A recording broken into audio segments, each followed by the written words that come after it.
Right, let's try again. What's going on, people? Welcome back to Curtis Shaw TV. Just let me know in the comments if you can hear me. I don't know what was going on there.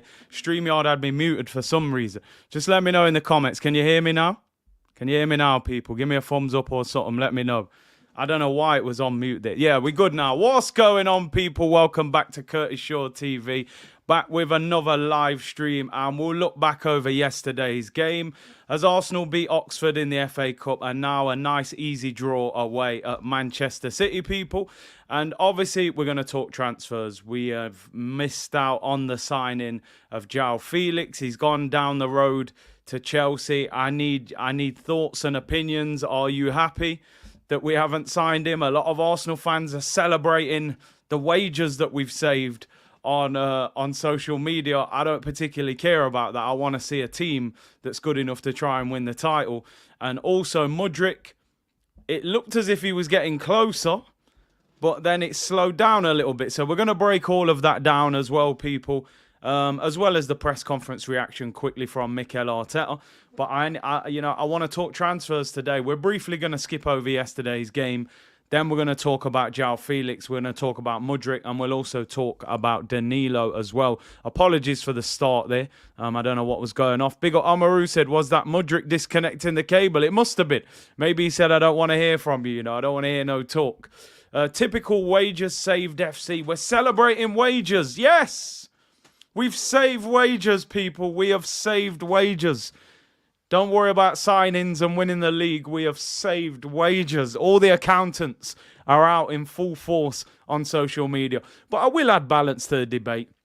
Some people are obviously happy that we haven't spent so much money on a loan, so I do understand it, but I do want to talk about it in further detail as well. Big up Lewis, who said, yes, Big C, just welcome my son to the world. Another Gooner. Congrats, bro. At least somebody is, hitting the target in terms of, you and your son, but not quite Edu with transfers, I don't know what kind of barbecue this guy's having, but it ain't working.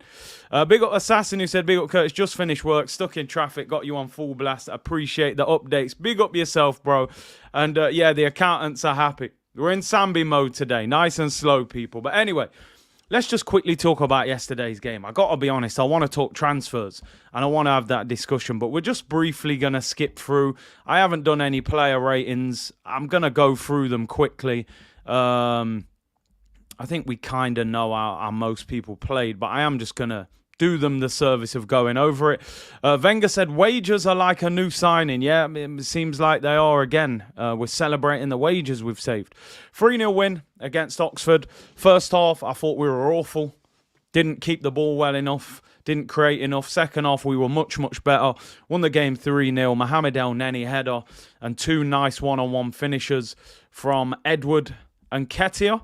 And 2 assists for Fabio Vieira. So, nice confidence boost for the players ahead of the game against Tottenham on Sunday, which is an absolutely huge game. Make no mistake about that. And it's going to be, you look at the fixture list, people, Arsenal's next 3 games, Tottenham away, Manchester United at home, Manchester City away. That is our next 3 games. This is what you call crunch time, people, between now and the end of the month. Obviously, the Man City game is the FA Cup game at the end of January. So let's just go through it quick. Like I said, I haven't written any player ratings down. I'm just kind of going off what I remember of the game. Matt Turner in goal. I thought he was solid. I think he's done quite well, to be honest, since coming in. I called him Tina Turner. When we first signed him, he had a stinker in pre-season, but he actually had a good World Cup and he's looked steady for Arsenal since coming in. I think as a number 2, he's pretty good. I don't know if anybody's seen, but Brad Friedel has done an interview in America saying that Matt Turner should leave Arsenal, saying that America's number 1 goalkeeper should not be sitting on the bench even in the Premier League. So Brad Friedel is telling Matt Turner to get out of Arsenal, saying that he's too good to be a second choice. But yeah, 7 out of 10 for him. Fair play to him. Tomiyasu at right back. I thought Tomiyasu was average yesterday. To be honest, I thought he didn't get forward that well. I thought he looked a little bit shaky, and I don't think he was bad. He wasn't like terrible, but I think considering we were playing against a League One team, it certainly wasn't his best game. I'm going to give him a 6. I don't think anyone particularly was terrible, but considering, I mean, I'm trying not to annihilate him here. We won the game. I think his confidence has been damaged. I think on one hand, he's come to Arsenal and did really well. Now a centre-back's pushed him out at right-back. That's going to hit his confidence. And then he goes to the World Cup, doesn't do... Well, he didn't play all the games in the World Cup. Clearly, confidence is low. I didn't think he was great yesterday. I don't want to annihilate any of the players, really. I thought for him it was a below-par performance. And considering you're playing against League One, a couple times the left winger went past him. It wasn't a great performance from him, I've got to be honest. Let's go to Kieran Tierney at left-back. I didn't think Tierney was great either, I've got to be honest. One of his crosses, I think it hit the roof in Highbury.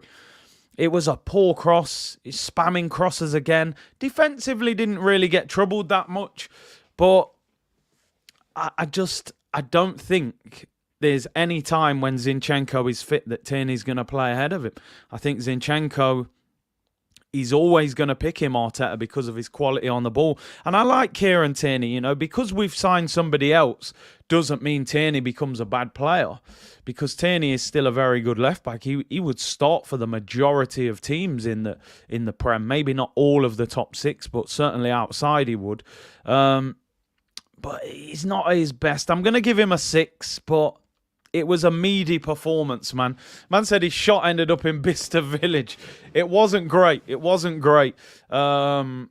think the way Arteta wants to play, I almost agree with you, Rowan. I think because he wants an inverted fullback. Tierney is an old school fullback. He'll overlap. He probably helps Martinelli. But I think the way we want to play, not the best for him. But it wasn't terrible, but certainly wasn't a great performance considering the opposition. 6 out of 10 for him. Let's go to the 2 centre-backs. Rob Holding. A couple times in the first half, he was a little bit shaky. Did win his headers. Second half, we were comfortable. Rob Holding, he's got more hair than me at the moment. I don't know what they did to him in Turkey, but damn. That was one heck of a transplant they gave him. He's going to have dreadlocks soon. Rob Holding for me... I give him a 6.5, maybe a 7, 6.5 around there. He was solid. He won his headers. Donny said, again, the disrespect for Kieran Tierney is unreal. Part-timers, most of you. Donny's fuming. Listen, Donny, I'm sorry. I know he trains in a T-shirt, but he's not playing great, man. I'm not going to cap for any player. I'm telling you, Tierney was not at his best. Holding was better second half. First half, couple times he was shaky, though. Let's go to Gabriel. I think Gabriel, personally, since the World Cup, I think we've seen the best Gabriel we've had at Arsenal. I'm going to be totally honest. He's actually been better than Saliba since the World Cup. He's been our best centre-back. Seems to have cut the mistakes out of his game. And I think he's really, really solid at the moment. I won't get carried away with the performance defensively because you're playing against League One players. I give him a 7.5. I thought he was good again. I'll give him an 8, actually. They put a lot of crosses in. He won nearly all of his headers, kept the ball well. It's a difficult pitch. He looked like he could deal with the scrap. I think he's really playing well at the moment for Arsenal. Let's hope it continues. Obviously, big games coming up. Needs to keep his head. So I'll give Gabby an 8. Let's go into midfield. I'm going to get it out the way. Let's just get it out of the way now. People saying I missed the super chat. I think you know who I'm rating first here. And I'm treading on eggshells here. I don't want to go too harsh. But I'm just gonna keep it brief. Let me briefly read this super chat. Big up Samuel, who said, "Imagine Curtis as a manager. I can see him hauling off Nketiah in the 4th minute, giving the 4th official a tombstone pile driver and all sorts." Samuel, listen, I'll move like Pep if I was the manager. I want pure football, nice and relaxed. I'll be Pep, you know what I mean? But yeah, big up for the super chat. Anyway, from a nice, kind joke there. Let's talk about Albert Sambi Lokonga. For anybody that's ever watched Only Fools and Horses in the UK, he played more like Uncle Albert yesterday. And Uncle Albert's about, how old was he in that programme? About 70 with a grey beard. It's quite simple for me. You try and find a club and you try and get him out of the door. I'm sorry, for me. I think Sambi Lokonga's time at Arsenal is coming to an end for me. If I was the manager, which I'm not, of course, so he probably won't go anywhere. Second year at the club. Don't see anywhere near enough from him. Don't know what he's good at. Got to be totally honest. I can look at every single player in the Arsenal squad and I could tell you what most of them are decent at. Even El Neni. El Neni covers a lot of ground, keeps the ball well. Even Cedric. I can say Cedric's got a good cross, technically good on both feet, not a great defender. I don't know what Sambi Lokonga is good at. Does he cover a lot of ground? Not really. I don't think he runs that much. Is he brilliant on the ball? Not at all. Gives the ball away. Goes backwards a lot. Can he shoot? I don't think I've seen him shoot from distance and do much. Does he tackle? Does he win his headers? I don't know what he's good at. Rodney U. Plonker settings we're dealing with. I'm telling you now, Vincent Kompany, they should send 2 police cars to his house in Manchester and Vincent Kompany should be arrested for fraud and sent down for what he has done. Selling Sambi Lokonga to Arsenal for 17 million British pounds and telling us he's the new Yaya. I'm convinced he said he's the new Yaya Sanogo. They had a bad reception on the phone. He didn't hear the whole thing. He said, what? Yaya? What? Toure? Oh, yeah, I'll take him. He said, no, Mikel, Yaya Sanogo. For me, finished. 60 minutes, dragged off against the League One team. Didn't even stand out against the League One team. I mean, I've played against Oxford. Fran played for Oxford. I actually played well when I played against Oxford. I mean, Sambi, you're supposed to be levels above me, bro. You didn't do anything last night. So, Sambi, for me, done. Get rid of him. Get rid of him. Whether that's a loan or a permanent, because don't get me wrong, he could go somewhere on loan, do well, come back. I don't know. But for me, Sambi Lokonga, Bambi Lokonga, whatever Lokonga, done for me, finished. Lokonga performance smells like depression. Get him an adrenaline injection. I can't work out the guy's personality, you know. He's so laid back and he put out this tweet, oh, I know what I'm capable of. And I'm like, well, any chance of you showing us what you're capable of? Because we're still waiting for it. And you've been here 18 months. This guy, I said, oh, are you saying you could have done better? Hey, listen, give me 6 weeks to get fit. Who knows? All I'm saying, I've played against Oxford and played well. He played shocking and got dragged after 60. Scam me no longer. That's what they were calling him yesterday. 4 out of 10. Dreadful. Only thing he did was put his boots on and his shin pads. The rest, done. Get him out. Sambi's done for me. Let's go to Mohamed El Neni. Let's go to a man like Mo. The Egyptian Pirlo. Lovely header from Mo. I thought he played well. Mo. Covered ground. Kept the ball well. Scored his goal. I like El Neni. I don't like him to the point that I'm like, give him a new contract or play him every week. But you know what? I can give El Neni. George saying 4's generous. All right, we'll give him a 3. We'll give him a 3. 2 for showing up. But El Neni, I like, at least you know with El Neni what it is. El Neni is like, he's like a cold tin of beans, you know. If you was hungry, beans, it would get you through. It's not, you know, it's not a top quality meal, but it's going to keep you going if you was out there in, you know, the desert and you desperately needed a last meal. Cold tin of beans would get you through. You know, you'd survive. El Neni is like a cold tin of beans. If you hadn't ate for 2 days, you'd survive on that.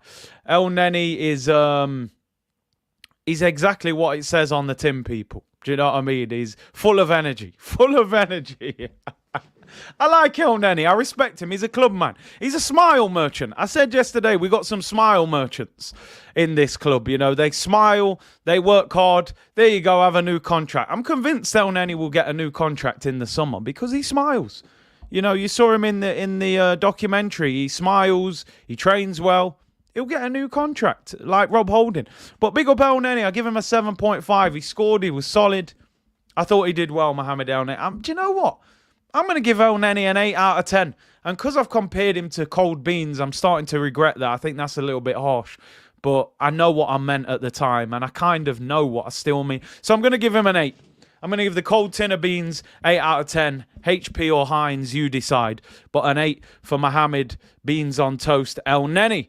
Let's go to Fabio Vieira. Vieira, whoa. He comes from Portugal. He plays for Arsenal. Vieira at half-time.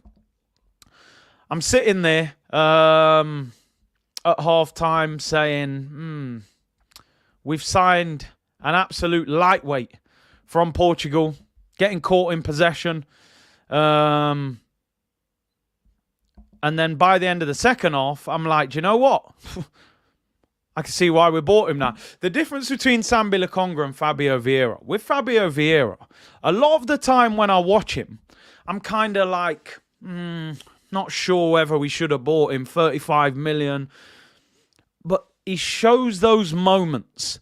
And those moments keep you interested. And those moments make me think, if he gets a bit stronger and he gets in the first team and he's got quality movement around him, what is he capable of? And that's what intrigues me with Fabio Vieira. Vieira, first half, I thought was poor. I'm not going to cap. You know, second half, he done his thing. He did. You're a creative midfielder. You created 2 goals. So I give him an 8 out of 10, right? Because at the end of the day, goals win games. If we don't score in that game, I'm having an absolute meltdown today because we've been knocked out the FA Cup, or we've got a replay next week when we don't need extra fixtures. So I'm giving him an 8 because of the quality of the assists, which were both brilliant. I still need more from him, though. I still need more from him. The ability's there, but I need more. I think he needs to get stronger. But will we ever see the best of Fabio Vieira unless he gets in the first team, you know, rather than the FA Cup Europa League team, where he's got a few players around him, your Sambis and players like that. I think he'd look 10 times better if he had Xhaka and Thomas Partey around him. First half, he was poor, but I love the 2 passers. And some players are moments players. You look at Bruno Fernandes when he was at United the first year. A lot of games I used to watch and go, Bruno, this guy ain't doing nothing. And then he'll slap one top corner, he'll create a goal. And there are players that are like that. Proof that Vieira is as good as his surroundings. And you make a good point there. A lot of players play the level that's around them, to be honest. You put him with Sambi and players like that, he's probably not going to look as good. The only thing I would say with Fabio Vieira is I don't know how he gets in the Arsenal team unless somebody gets injured or suspended or drops form, because to me, he needs to play in the Odegaard position.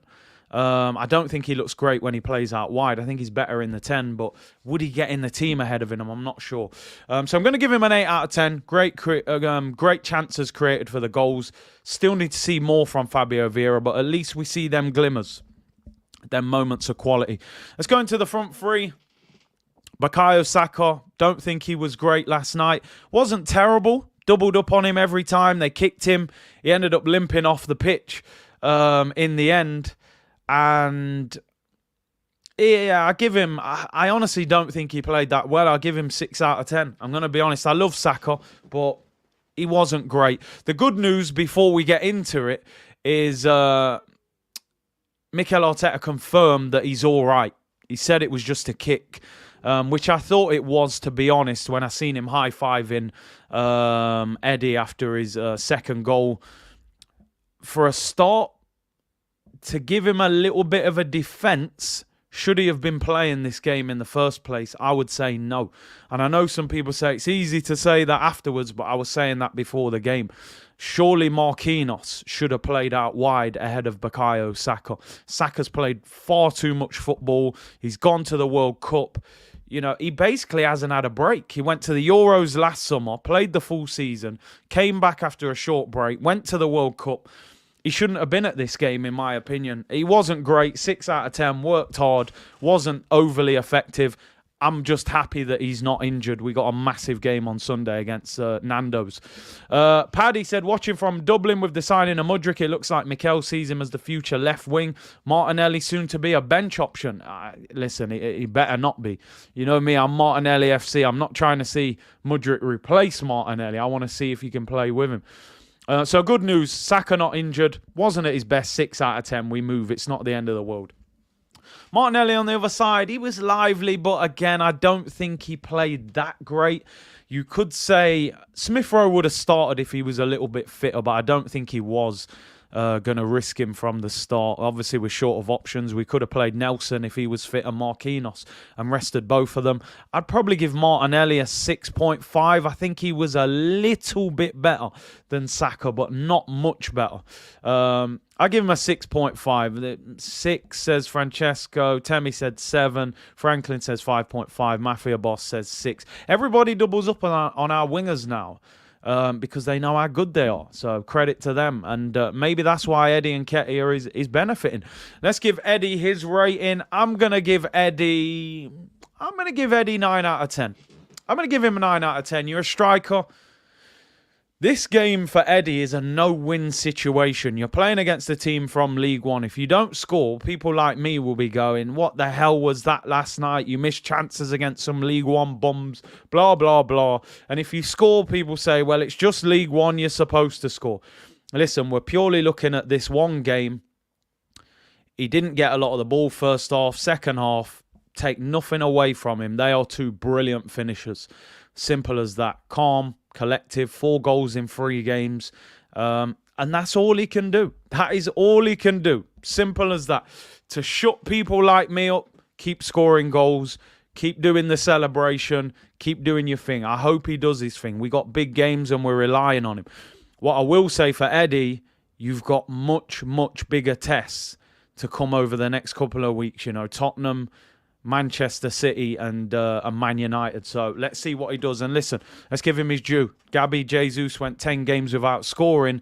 He scored 4 in 3. Yes, it's a League One team. And, you know, people say Eddie scores in these games. But let's give him the respect. We got Tottenham at the weekend. He needed the confidence boost. Scores 2 goals. Second goal was filthy, man. Let's be honest. It's a great finish. So, yeah, big up Eddie. 9 out of 10, man of the match. You can only beat what's in front of you at the end of the day. Huki said, Nketiah, green screen time. Guys are lurking baller. All jokes aside, he has surprised me, liking his movement and sharpness. Listen, I hope he keeps it up. I want him to surprise us. I want him to prove us wrong. Listen, you go and bag the winner against Tottenham, then we'll talk about green screens. Monday stream, we'll give it him. A couple things, just quickly off the bench. Something that I thought was very interesting was a lot of people were saying, whether this was coincidental or not, we seemed to play much better as soon as Granit Xhaka came on. Just to put it into context, we scored 2 minutes after Xhaka came on. People were saying that, you know, that freed up Fabio Vieira because he had more physical presence in there. I thought that Xhaka did quite well off the bench, to be honest, when he came on. Xhaka and Zinchenko, I thought, did very well off the bench. Good to see Smith Rowe come back as well. And obviously Ben White. Marquinhos only got 8 minutes, which I thought you could have given him a little bit more time. But I thought Xhaka and Zinchenko made a big difference when they came on. Zinchenko stepped into the middle. We outnumbered them. And, you know, we got the game won. 3-0 win. Job done. Next round, Manchester City away. Rory Sang saying, Strikers Union, 8 out of 10. See, I'm giving Eddie higher ratings than most of the people in the chat. 2,000 of you in the chat. Make sure you lick down that like button, people. It helps the algorithm. YouTube love it. Subscribe to the channel if you haven't already. Keep supporting the ting. Big up everyone on Twitch as well. And, yeah, job done. 3-0. And Eddie Nketiah, man of the match for me. Goals win games. 2 great finishes. Second one was outstanding. You can only beat what's in front of you. At the end of the day, BBC put this game on because they were hoping for an upset and they didn't get it. So, but bigger tests to come and bigger tests ahead, people. I've got to be honest. The Mikel Arteta press conference is hardly worth... I'm not even going to bring it on the screen. I'm going to be honest because I want to talk transfers. They asked him about Vieira's performance, said, I'm really happy. He contributed in a big way to create goals and decide games. On Bukayo Saka, he said he's doing fine. He's fine, just a kick. On Eddie's 2 goals, he said he showed great composure. He is a finisher and the timing of his runs are excellent. On extra depth being needed up front, he said the problem is we only have one striker, and to go for that many months till Jesus is back is not easy. Interesting that he's using the word months, until Jesus is back. I hope he means that as an indication of when he first got injured, rather than Jesus is still months away from coming back. I hope that's just, loose wording there by him. On the next round against Man City, he said that's the competition. You face who you face, including the top teams. On last season's defeat to Forest, he said, we made changes tonight, but it was a different game. He said, it's good to have Smith Rowe back, and Eddie is in excellent form. It's not even worth sharing the screen, I can't lie, people. Because to be honest, MO7 said, I'm full, I don't need no more waffles. Is he out till March now? Listen, I hope it's just he means he's been out for months from the time he got injured to the time that he comes back. Because we don't want him to be out for a long time. Anyway, forget the game. Job done. 3-0 win. Man City in the next round. Massive test ahead. And let's talk transfers, people, because I got some stuff that I need to say today, people. I can't lie. And there's going to be polls here tonight, people. I can't lie. We're putting polls up. I need to talk transfers, and there's a few bits we're going to talk about. We're going to talk Mudryk, and of course, we're going to talk Joao Felix. Now, I had I would say, mini meltdown at the start of yesterday's stream. Just a mild one. Just scratch the surface a little bit about Joao Felix. Now, I need to know people's opinions. We didn't get much of an opportunity to speak about it yesterday. I put out a video yesterday morning, 8:30. Arsenal are favourites to sign Joao Felix. Talk coming out was that, listen, it was in our hands to get this deal done. I'm reading Felix to Arsenal.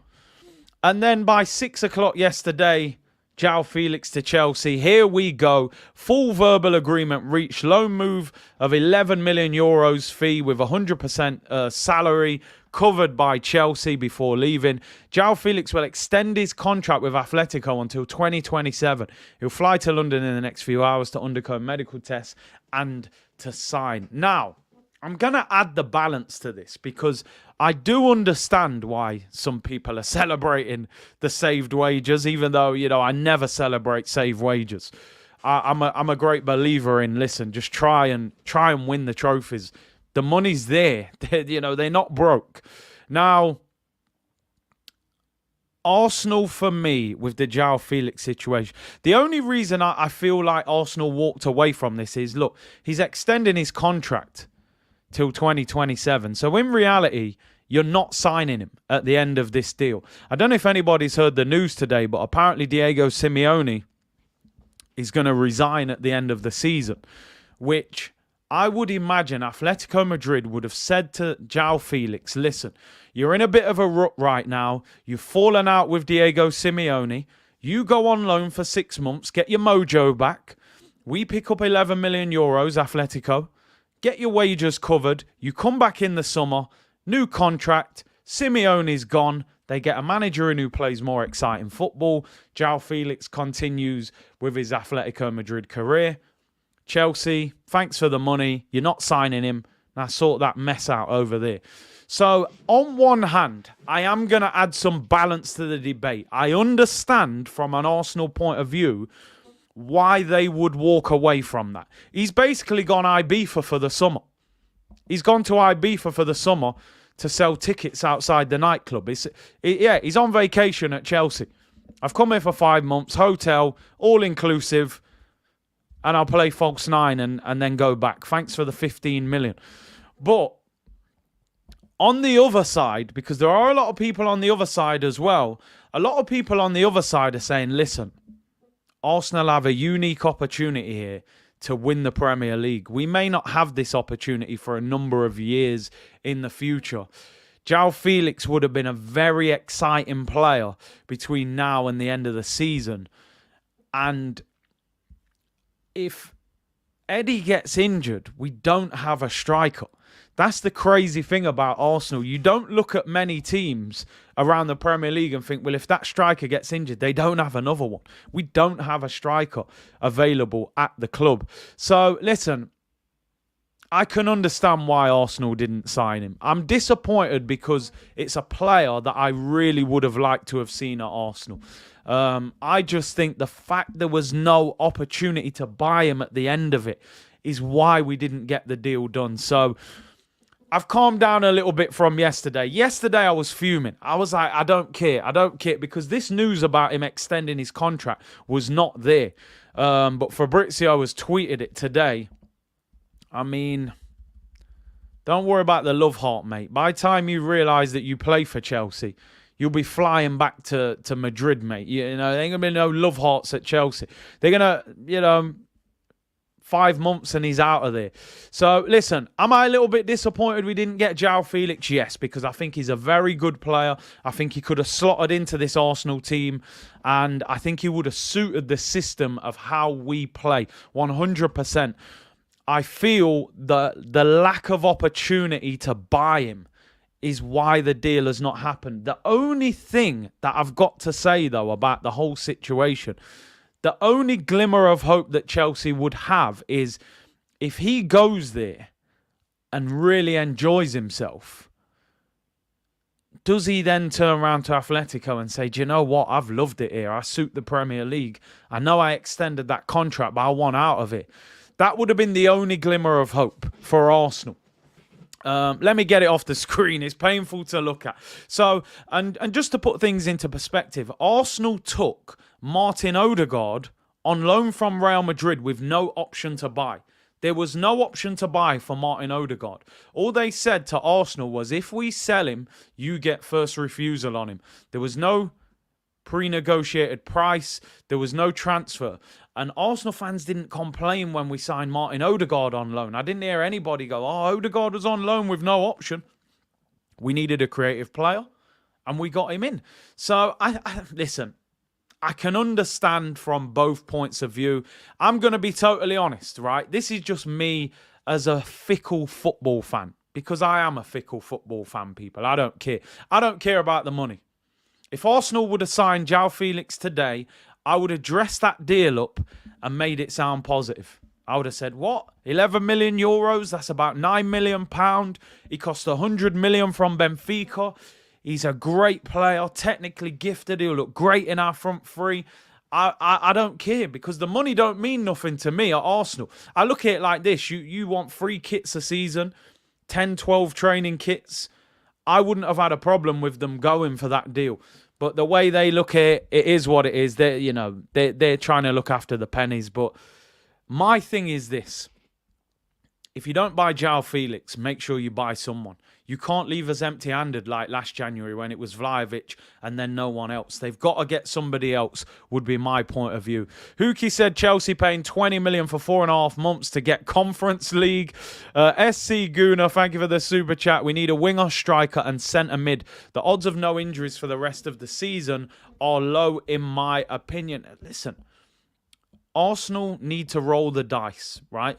Let me tell you this. My frustration was not so much Arsenal not buying Joao Felix.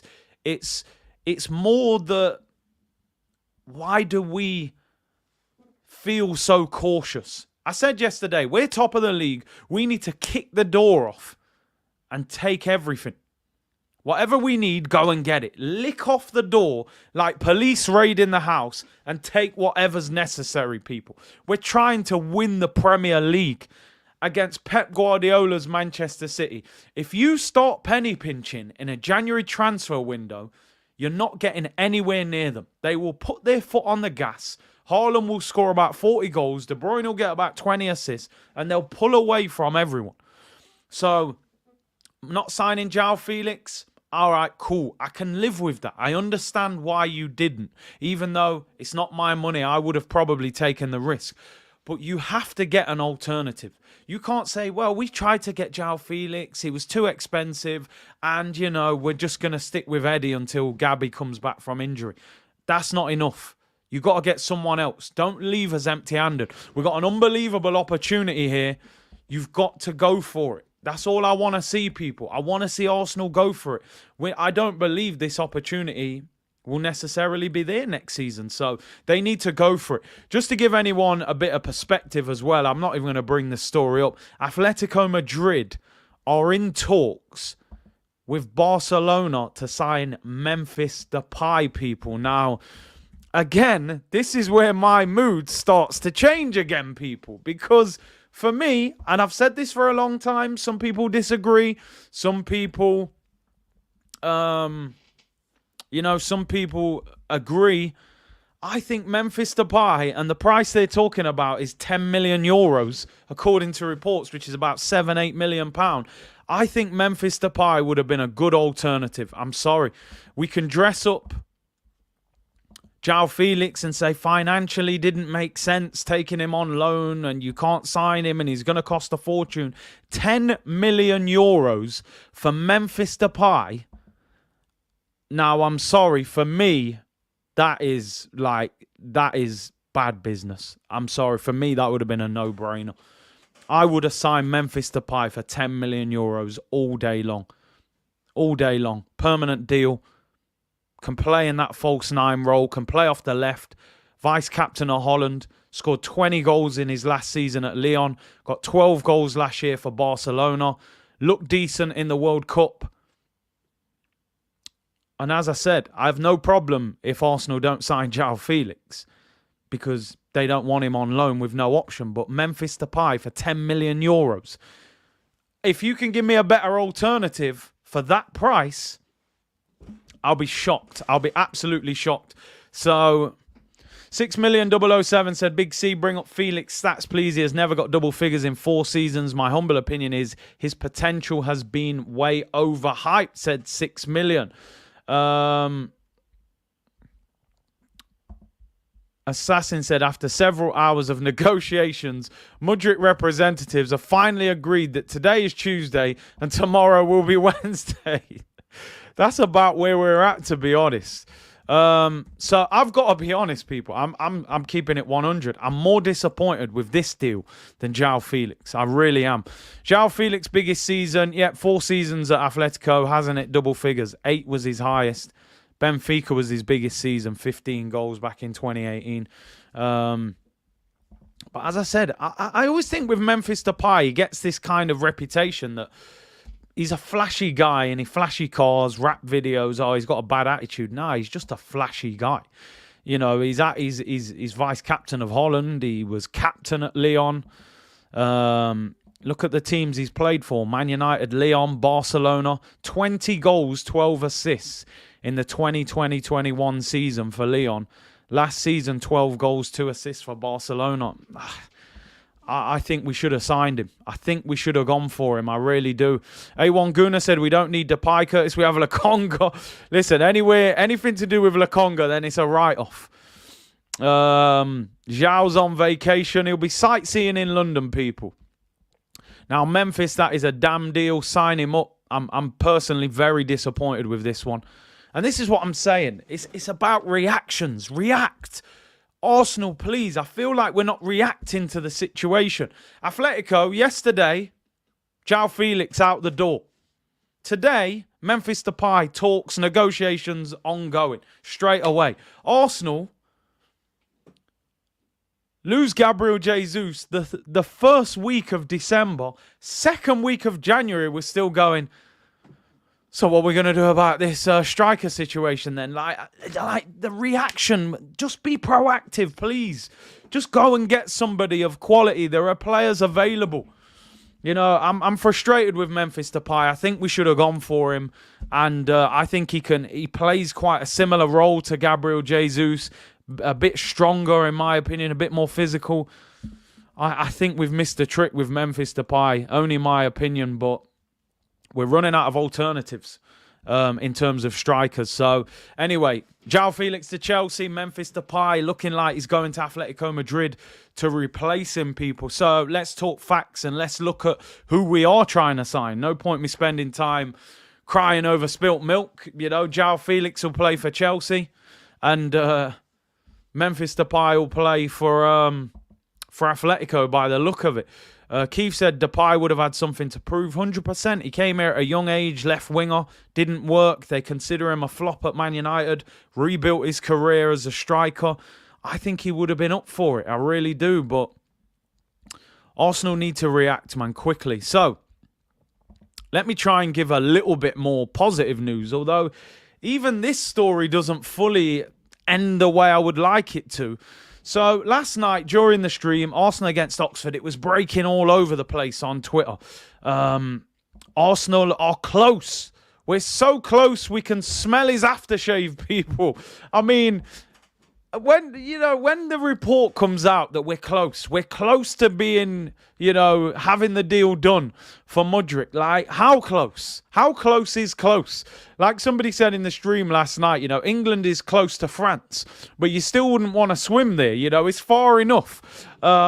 We don't know what close is as Arsenal fans. So, Ryan Taylor of the Express Sport said Arsenal have made significant progress on a deal to sign Mudryk following fresh talks with Shakhtar on Monday. The two clubs remain in negotiations, but the transfer now appears to be nearing a positive conclusion. So according to this, and I've read it and obviously read the stuff that was coming out of Ukraine, the story is saying that Arsenal have now put an offer on the table that Shakhtar are willing to accept. So the amount of money that they've said, listen, we will pay this, Shakhtar are basically saying, okay, that is an acceptable amount of money. The problem is the structure of the payments. Arsenal want to pay 30% of the overall fee in bonuses.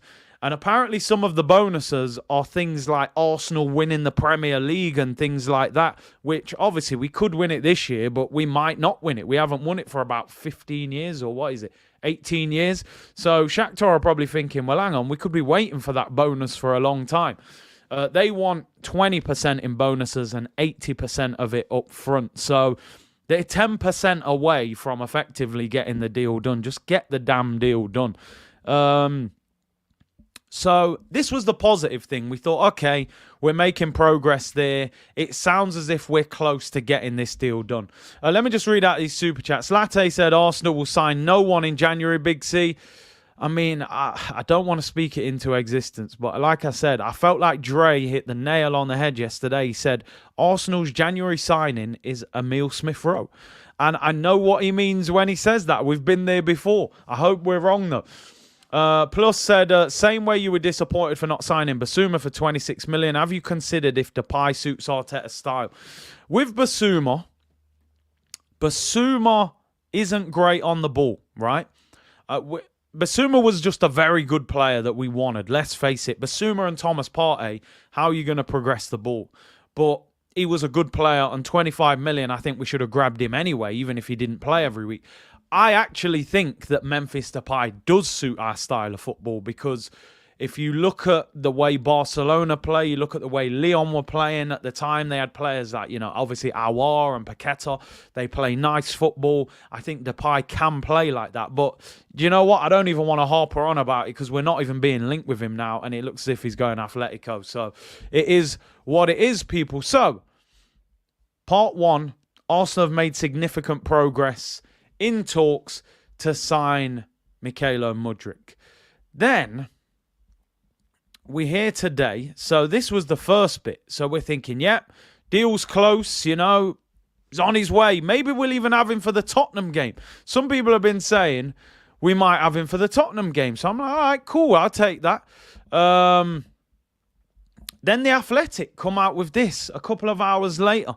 So Mykhailo Mudryk is with the Shakhtar squad as they travel into Poland ahead of flying to a winter training camp in Turkey this morning, despite continued interest from Arsenal and Chelsea in the Ukrainian winger. So, I got two things to say here. Number one, Chelsea are still lurking in the background. Don't get it twisted. They're waiting. Todd Bowley's got the cheat code on Football Manager, unlimited transfer funds.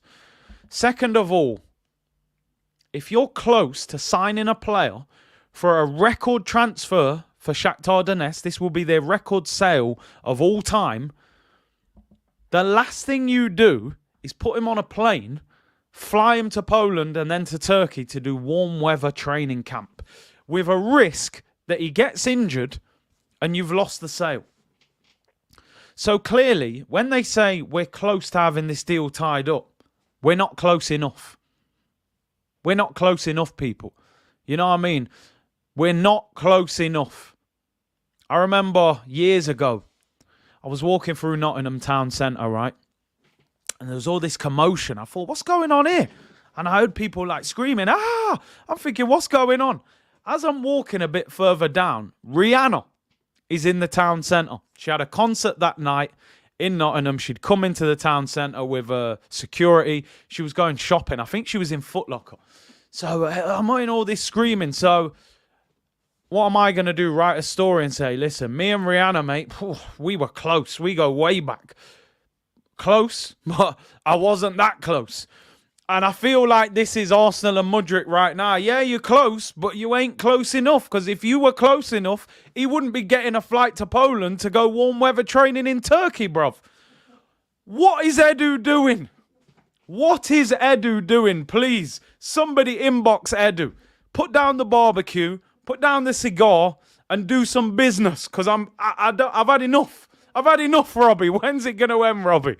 What is going on here? I mean, I was calling this guy the car park Neymar. I didn't even want him at Arsenal, to be honest. But due to desperation and the fact that he's the main target, I've got my head around it now. I'm trying to convince myself that he's some sort of future superstar. And we can't get him over the line.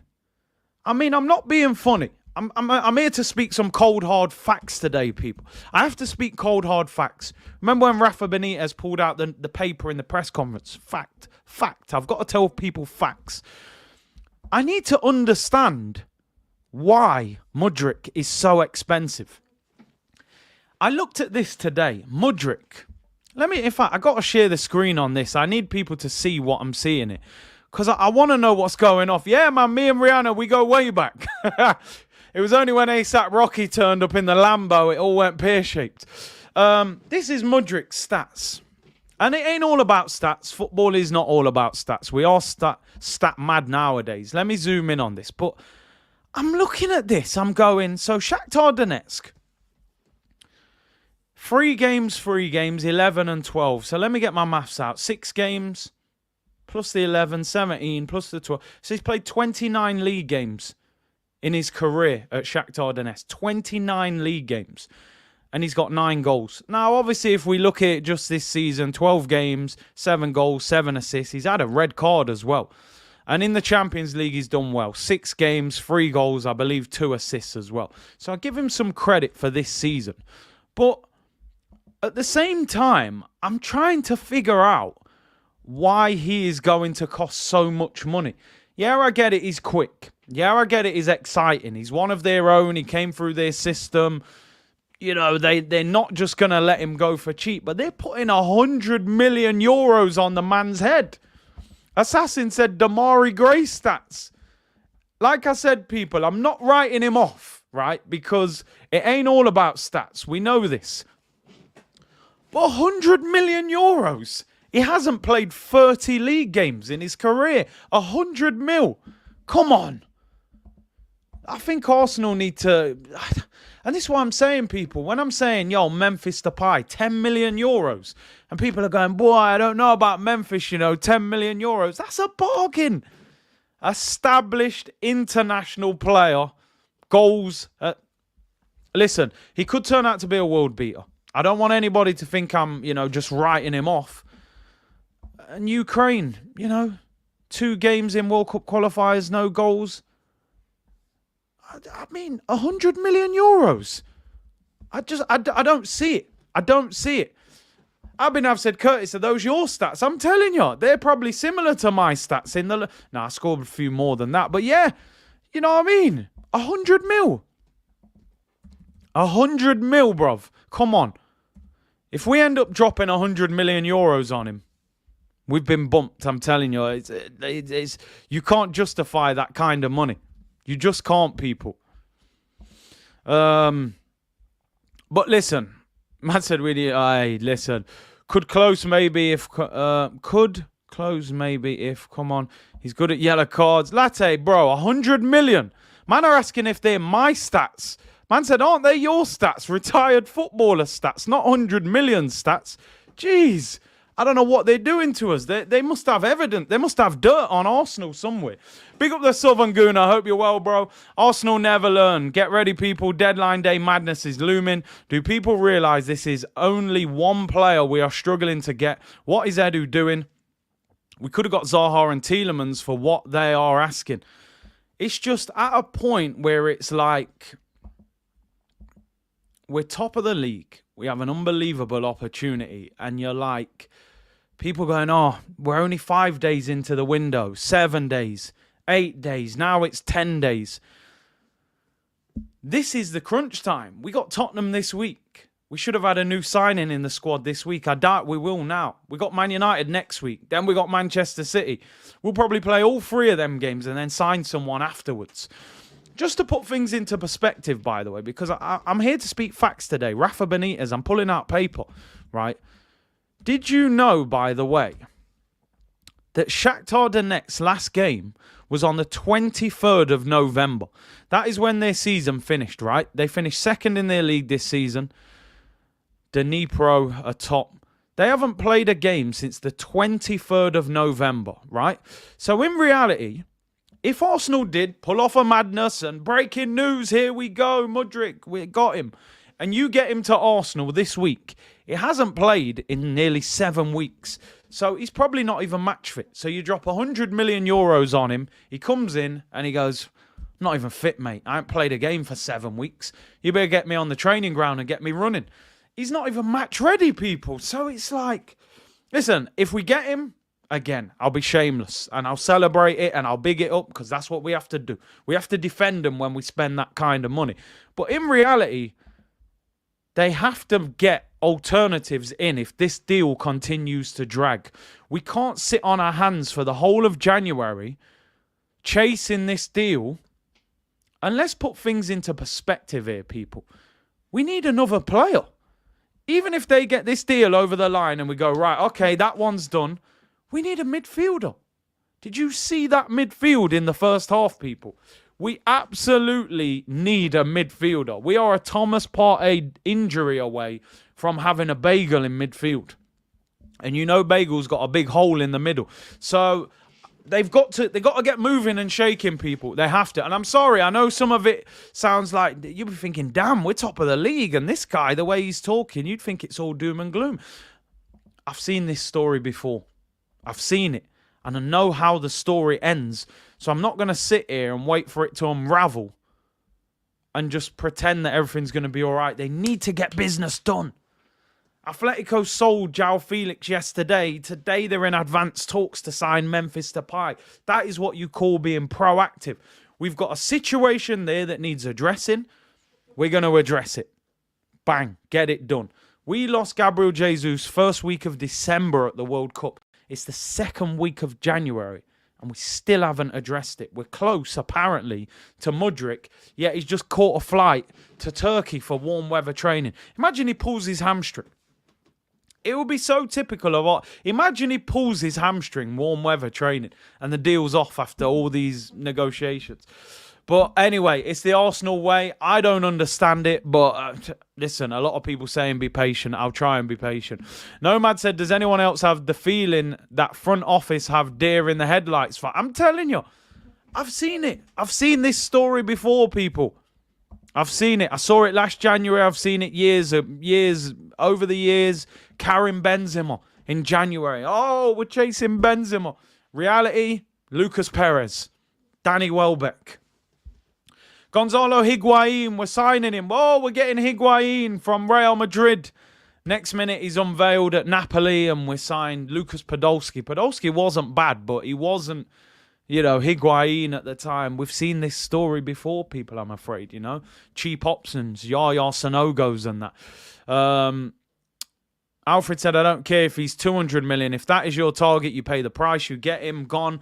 You get him. Gone are the days of negotiation because it's too many teams willing to pay. And this is the problem. Because Chelsea are lurking in the background, Shakhtar are saying, you're not getting no bargain on him here because we know that they're in the background just waiting to pay mad money. So this is where the pressure is coming from as well, So they're under pressure, Arsenal. Southern Guna said, let's put this into perspective. The next 6 games will make or break this season. Whoever we wanted to get should have been playing yesterday. And I'm sorry, I am in line with that comment. Whoever Arsenal needed should have been here yesterday. Whoever Arsenal should have been here already.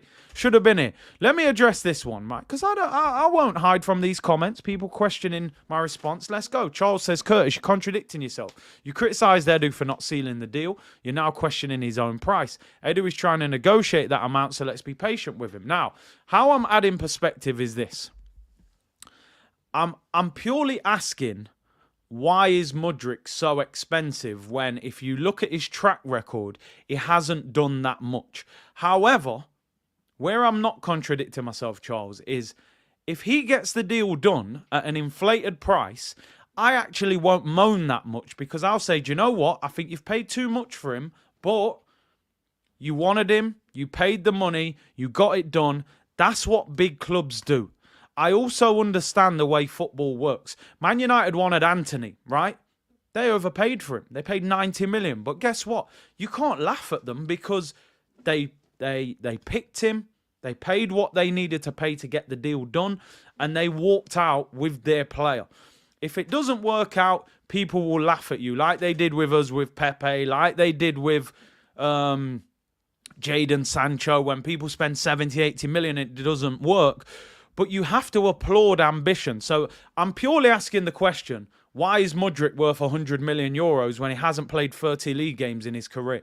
In my head, that is crazy for a guy from the Ukrainian league. 10 caps for Ukraine. He hasn't played a World Cup. But if they want him, pay the money and get it done. I don't want to hear about negotiations. We don't hear about negotiations with Man U, with Chelsea, with Liverpool, with Manchester City. When they want their player, they're either signing him or they're not. It doesn't turn into a soap opera. With Arsenal, it's like EastEnders. It's like EastEnders. One day, oh, Mudryk's close. Oh, now he's going on tour. Oh, we're so close. It's advanced. We're nearly there. Oh, no, we're not. It's crazy. It's crazy. I was doing the stream the other day. They were like, oh, yeah, Gakpo's leaving. I was like, oh, where, Man U? No, he's gone to Liverpool. What? Didn't even hear him link with Liverpool. Did their business. Job done. Bang. Big up Fran in the chat. He said, Arsenal getting mugged off again. Screenshot this comment. Big up Fran. SM said, it's not our money, so it is what it is. And that's where I'm at with it. Do Arsenal sit there as a football club, and not just Arsenal, football clubs in general, do Arsenal sit there and go, do you know what? We're having a global recession this year. So do you know what we're going to do? To look after our global fans and the 60,000 that fill the Emirates every week and the millions of fans around the world, do they sit there and go, do you know what we're going to do? We're going to reduce the price of the home shirt this season and the away shirt. We're going to make it a little more accessible for everyone because times are hard and, you know, we want everyone to wear our shirt and feel part of it. So we'll reduce the price. And we won't bring out 15 training kits this year. We'll bring out 4 so that, you know, there's not as much pressure on parents to keep buying their kids the new training kit. No, they don't. Because guess what? They don't care about our money. They don't care. And we're not billionaires, millionaires. We're regular people. Most of us, you know, regular jobs. They don't care. They say, listen, we're a company. We need to make money. We're a business. Get 15 training kits out and charge them as much as you can for their kits. They don't care. So me as a fan, and all of us as fans, we want our team to do the best that they can. Arsenal have an unbelievable opportunity, right? They're punching above their weight this season. Let's be real. Nobody expected Arsenal to be top of the Premier League, right? We're punching above our weight. It's an unbelievable opportunity. Man City might have one eye on the Champions League. Maybe you can catch them out. Pep Guardiola did an interview yesterday saying Man City are not signing anybody in January. Said they did all their business at the start of the season. They're not signing anyone. They don't need anyone. Let's be real. So we've got an opportunity to close that gap a little bit on Manchester City. They're not going to sign anyone. We can make a couple of signings that lift the level of this team. Go and get the striker or the winger. Go and get the centre midfielder, which we clearly need as well. But then, obviously the window's got 2.5 weeks left, 3 weeks left. So we can still get business done. But when you look at the fixtures that we've got, you think, really, they've had so much time to plan it. We saw all the pictures of Mikel Arteta in LA, with the Kroenkes and Edu and Cecil. You know what I mean? In LA, we're thinking, yes, he's gone there during the World Cup. They're going to plan it. They're going to say, this is who I want to sign. Get negotiating now. We need these deals done quick because we can see the fixtures that we've got coming up in January. And it's crunch time for Arsenal right now. But again, it feels like we're waiting for the domino effect to happen and they sign him and he signs them, and then maybe we can just sneak in there and get something done. We need to be proactive. We need to show people we're trying to win the Premier League. But listen, maybe it will happen. Maybe all of this will be, wasted energy. But man said, I blame Cecil. Yeah, I'm blaming you, Cec. Smokey said, so Edu drops the P and he has a stinker or gets injured. Aren't we going to moan? We should have got other options, or he's a waste. Let him negotiate, bro. Nah, listen, my thing is this. Every transfer has risk attached to it. We've signed big players. Big players have come to the Prem and flopped, over the years. Shevchenko, Falcao, loads of players have come to the Premier League who are big and it hasn't worked out. There's an element of risk with every player. But what Arsenal fans want to see is being proactive, getting things done early. Identify who you want, get him, and show us why he's the player you want. And make it work. They've scouted him for months, so they obviously feel that he fits into the Arsenal system. So people saying give him time to negotiate. I hear that, but let's have a look at the fixture list. Because the Arsenal fixture list, this is crunch time for me as an Arsenal in terms of Arsenal season, and I think we should have addressed this sooner, but let's have a look and see what you think, because man said drama, Sonal. It's always drama. Smokey said they've got to assess every transfer target situation. I don't rate Mudryk personally. That's why they're negotiating, so they have P left for other people too. Listen, bro, I'm telling you now, yeah. If you think Arsenal are going to sign 3 players in a January transfer window, never in a million years are they signing 3 players. If they buy Mudryk, I doubt they sign anyone else in this window. I mean, look at the fixtures. You come back from the World Cup, you go to Brighton, West Ham was first, Newcastle at home, then Oxford. Tottenham away. We haven't won, I believe, in 7 years in the league away from home. Man United at home, who are having a little bit of a, renaissance under Ten Hag, and then Manchester City. And then even Everton, which Everton on paper, Everton is a very difficult ground for us. We got quite a bad record at Everton as well. And then Brentford at home calms down a bit there, hopefully. So, these next 3 games could make or break our season. Get a couple of wins in the Prem, and we're absolutely flying. FA Cup's neither here nor there for me. I hope we win. But I'm concentrating more on the Prem. And you're looking at it going, well, what happens if, Eddie, or you need to take him off? We don't have that plan B. It's just frustrating. It's just frustrating for me because I look at all the teams that we're competing with. For example, Tottenham got Kulusevski, Richarlison. I don't know if they are all back fit at the moment, actually, but they can bring a Richarlison off the bench. Manchester United can bring a Martial off the bench. Manchester City squad depth is ridiculous. There's going to be points in these games where you think we need something else, and I don't feel as if Arteta's got it there, and that's the frustrating thing. It puts a lot of pressure on the first 11 as well. Charles said Depay, or at the same price, who do you prefer? I think Thuram is a better option, younger and lower salary, though I don't mind any of the two. I've got to be honest with this Marcus Thuram. He's being linked with Chelsea as well, by the way. He's a live wire, but I'm not convinced by Thuram. He's done well this season in the Bundesliga. His goal record is decent, but I'm not really sure with him. I'm not really sure. He's a bit untidy for me, but he is lively. He's quick and tall. but I think I'd take Depay over Thuram. Smokey said, you think they'll sign Mudryk and not a striker? I do. I think Joao Felix was their striker option.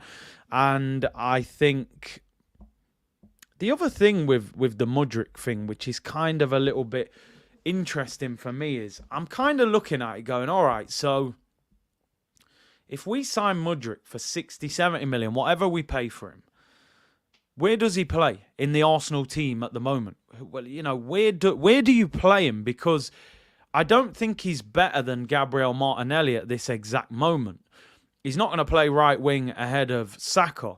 And Eddie's doing well through the middle at the moment, and Arteta loves Eddie. So if you sign him, ultimately, I think he's going on the bench at the start because I don't think he plays ahead of Martinelli.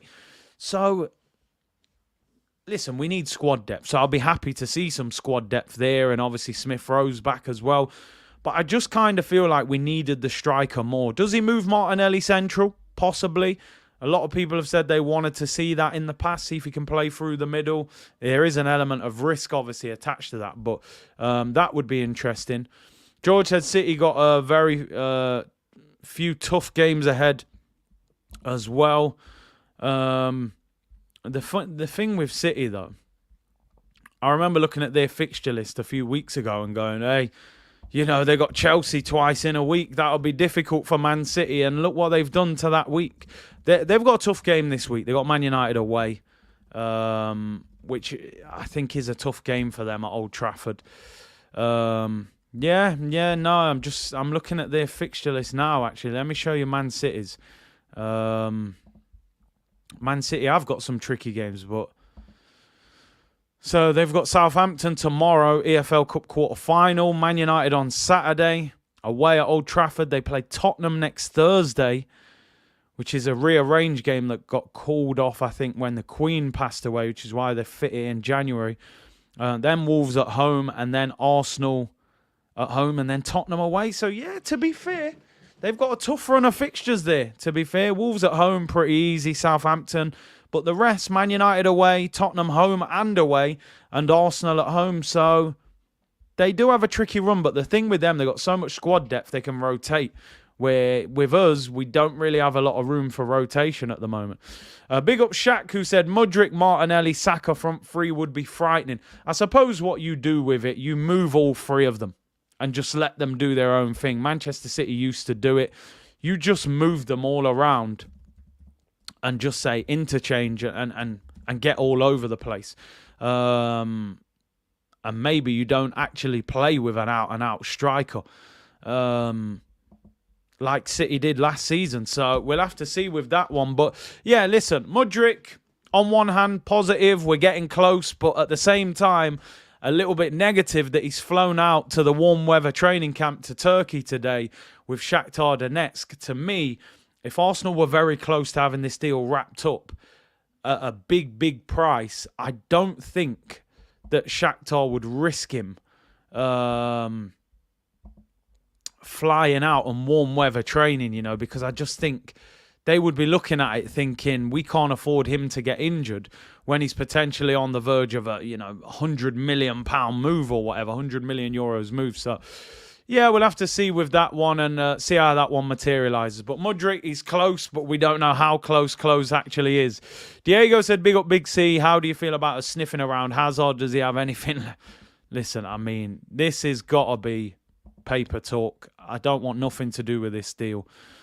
Arsenal make Eden Hazard their plan B should they fail to sign Mykhailo Mudryk. I mean, listen, don't bring this guy anywhere near the Emirates Stadium. And when I say anywhere near, I mean anywhere near. Don't bring him anywhere near. I don't think it's true. I really don't think it's true. I think it's a newspaper trying to put an article out. Hazard's on nearly £300,000 a week. He's washed up.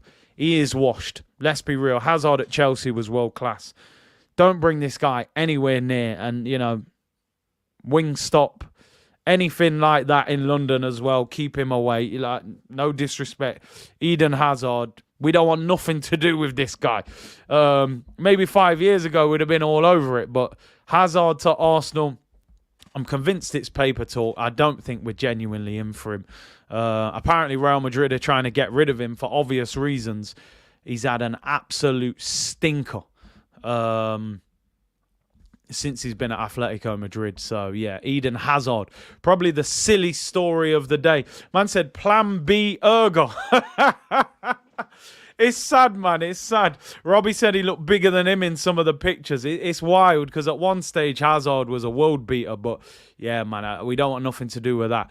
A couple more transfer stories before we get out of here. Alex Crook, who is not the most reliable. He's a journalist on TalkSport, says Arsenal are monitoring the developments of Leandro Trossard's situation at Brighton. Now, just to give a bit of context into this story, Trossard was left out of the squad on the weekend, leading to rumours that he could be set to leave Brighton.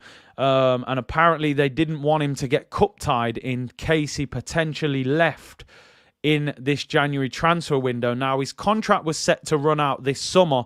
There was an option to extend his contract for another year. They have triggered that clause in his contract, so Trossard now has, 18 months left on his deal. He's been criticised by the manager, who's saying he needs to see more from him and says that he hasn't performed well enough since coming back from the World Cup. And it's believed Trossard's agent could be looking at a potential move. He's been linked with Tottenham, but Alex Crook says that Arsenal are monitoring Trossard as a backup in case Mudryk does not sign. Now, I think this is more realistic. I don't think the Eden Hazard story has got any legs to it at all. I do think somebody like Trossard is somebody that Arsenal could look at. Believe that Brighton would want between 30 and 35 million pounds for him, having a good season. I have to admit, with Trossard, I'm a little bit torn with him. I think he's a good player. I don't think he's a great player. He's 28 now, 7 goals this season in 16 games. Listen, for 30 million, I suppose it's not a bad signing, but you know what I'm going to say, people. You know where I'm going with this. You're paying 35 million for Trossard. I'd rather pay 20 million for Wilfried Zaha. 6 months left on his deal. No option to extend the contract. And he can play central as well. I think Trossard would be a sensible signing, not an exciting signing, in my opinion. But it wouldn't be a difficult deal to get done, in my opinion. I think he would want to leave. Tuffy Boy said, facts, Curtis, Trossard isn't better than Zaha. Here we go. Listen, I was going to throw Zaha in there somewhere. 35 million for Trossard. I'm taking Wilf for 20 million, people. I can't lie. But I think that one is a little bit more realistic. I could see that happening. Temp said Mudryk is coming. No need for plan B. Shaq said he's not a level raiser. I agree. I think what Trossard would do is give us strength in depth. If you're looking at your bench and you've got Smith Rowe, you've got Trossard, maybe one or two others, at least there's good options to bring off the bench. He's not somebody that I see coming to Arsenal and maybe starting. Man said he's your long-lost brother, Wilf. Nah, man, but listen, I've always wanted him at the carpet. A couple of players potentially on their way out. One definitely on their way out. Unai Emery, former Arsenal manager, wants to sign Mohamed El Neni from Arsenal. El Neni has 6 months left on his contract. Arsenal do have an option to extend for another year. Unai Emery, who apparently wants Harry Maguire as well. Interestingly enough, that Emery tried to sign Harry Maguire when he was at Arsenal. Maguire was at Leicester at the time, but we got priced out of the deal. And he obviously went to Manchester United. Man said breaking Mudryk to Arsenal. Is that true? Come on. We're not in the mood for them jokes right now. I'm pretty sure it's not true. Fabrizio, nah, there's nothing there, people. We're not in the mood for them kind of jokes. I'm telling you, we're Arsenal right now, and it's the January transfer window. You can't run them kind of jokes. But, yeah, they're interested, Aston Villa, in Mohamed El Neni. Apparently, Unai Emery has asked Aston Villa to ask Arsenal how much it would cost to sign El Neni and whether Arsenal would be willing to let him go. I can imagine, I'm going to be honest, I think Arteta would reject this. I personally don't think Arsenal will sell him. I told you, smile tax, man. He'll smile at Arteta, put some cones away, train hard. He'll get another contract. So, and it doesn't look as if Arsenal are really out here chasing centre midfielders. So, personally, I've said many times I wouldn't have any issue with El Neni being sold. He's a good guy, good, trains well, but it doesn't bother me if we sell him, to be honest. But I don't think Arsenal would sell him. I've got to be honest. I think Arsenal would probably keep him. He's got another year option as well. And, it wouldn't surprise me if Arsenal decided to keep him. So, yeah, that's that one. Mohamed El Neni, would you let him go? Douglas Luiz swap, I wouldn't mind that. 60 million plus Jacob Ramsey for El Neni. Listen, not 60 million. He'll smile at him, man. He'll smile and get another contract. One player that has left Arsenal, though, people, just to keep you up to date. Not big news at all, but Miguel Aziz, who was on loan in the Spanish second division for Ibiza. He's probably been partying all the time. They sent him back. And Arsenal have loaned him to Wigan Athletic in the Championship till the end of the season, who are now managed by former Arsenal player Kolo Touré. And Kevin Betsy, who was one of the youth team coaches at Arsenal as well. So it looks as if he's on his way. He's signed until the end of the season. It's just a straight loan, no option to buy or nothing like that. So hopefully he does well there on loan and helps out Kolo Touré. Member stream will be on Thursday, people. Member stream this Thursday. I will confirm the time with you tomorrow, but member stream on Thursday. And I want to see plenty of you on there because I want to know your opinions on this transfer window, man. Because listen. It's a lot to talk about. From Ibiza to Wigan, yeah, to be honest, I'd have stayed in Ibiza, to be honest. I'm sure the surroundings are a lot better, to be fair, in Ibiza. I've been there before. It's a lot better, a lot prettier to look at than Wigan, that is for sure. Final bit of transfer news, and we broke this last night, people. Arsenal's former target, by the look of it, Danilo. Nottingham Forest have made an £18 million bid for Danilo. Arsenal seemed as if they were chasing this guy non-stop. Even in the summer we were linked with him. We've been linked with him for months, and then all of a sudden we just drop out of the race and we don't want nothing to do with it. So Nottingham Forest have offered £18 million. Apparently it's been rejected. They're looking for around 20 million, so they're not far off. But it's just interesting that we were so in for this guy, and then all of a sudden we just dropped out at the last minute. He's not good enough all of a sudden. So Danilo, apparently they want 20 million quid for him. And this is what I'm saying. Listen, I'm not saying he's the answer, but Danilo, 20 million quid.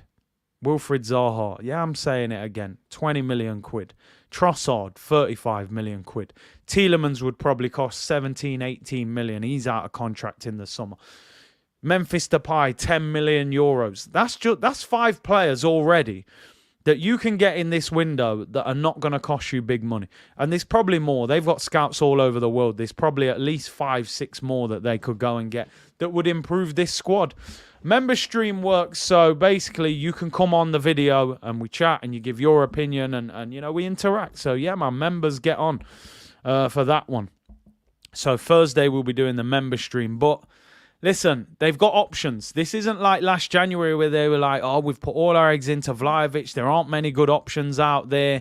And, you know, we can't get anyone else. We have options and they are just not turning to them. They are going all out for Mudryk. Is he worth 100 million euros? Less than 30 league games? Listen, I've watched the videos like anyone else. He looks very exciting. He looks like somebody that could be very good. But at the moment, apparently we're close, but he's flown out today to Turkey to do warm weather training with Shakhtar Donetsk. So in my opinion, if a deal was close, I don't think they'd be flying him out to Turkey to do warm weather training with the risk of him getting injured if they were going to sell him for huge money. So Fabrizio Romano as well saying that Arsenal have not negotiated a price as of yet and that the clubs are still talking. So, you know, how close is close, people? Not close enough. Listen, everyone, thank you very much for tuning in today. Really appreciate your support as always. Make sure you smash the like button on the way out and subscribe. If you're watching this on replay, get in the comments. Do you think Mudryk is potentially worth 100 million euros?